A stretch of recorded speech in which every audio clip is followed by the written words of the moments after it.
So I'm in a trade right here. I do feel kind of nervous, but I don't know why. And now it's dropping. So I would want to see this left as a breakaway gap, but if we do come in and revisit, I'll probably enter a little bit more, and then I'll move my original stop loss to up here. But nonetheless, yeah, I did take this trade because of ES, and I'll go over why, but I want to see it a little bit further. I want to see it get below these lows, then I'll start reviewing it and move my stop to break even. But as of right now, we're just chilling, watching this, just waiting for the close on the 15-minute time frame. I think that's the most important factor right now. So we got a close right there. I want to see a drop now. We have this little order block right here, this down close candle right here, that I want to see us get below and make an inversion for rally gap. So I mean, an inverse order block. So that's what I'm waiting for. I didn't risk too much because, again, it's a Tuesday PM session. I don't want to be risking too much, and that's pretty much really it.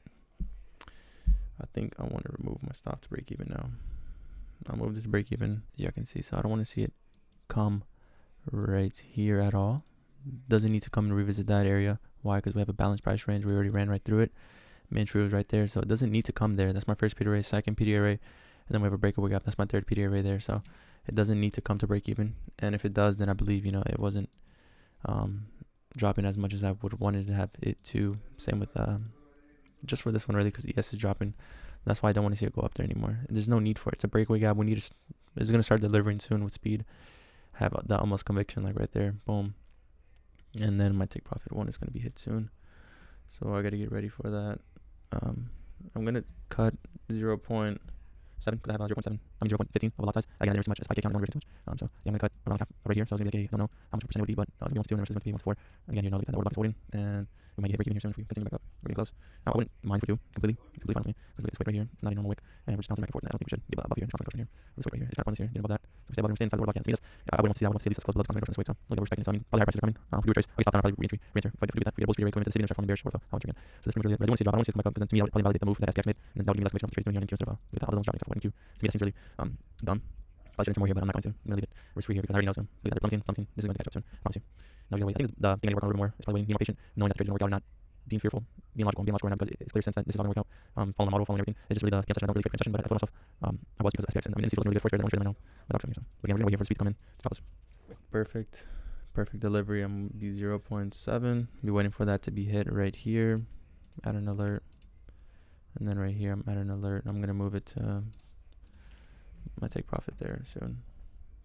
No mocha. No.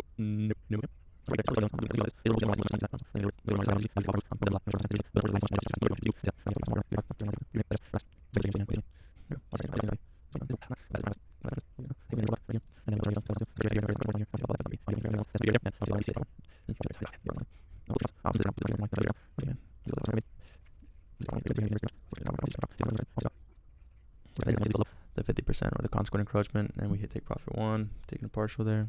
All right, boom, partial taken. All right, now we're just gonna have to wait. I did take another partial in the beginning over here, guys. I won't lie, and I usually do that whenever I'm risking too much. So I guess I was risking too much here, and I guess I didn't like the fluctuations. And that usually happens. I'm being completely honest. It usually happens whenever I see the fluctuations, and it's something I need to work on. I don't use a lot size calculator. I know it's kind of naive, but it's just something I'm used to. If I just usually don't like to calculate the risk before I enter, because usually when I enter it's too hard. Like stop loss placement, this, that. So I just enter what a fixed lot size sometimes, or I just enter what I think is a good amount, because I've been trading for a little bit. And then I usually adjust it whenever I'm in. I see how many pips move. I'm like, all right, there's too much risk right here. I need to cut it. Then I just let it run.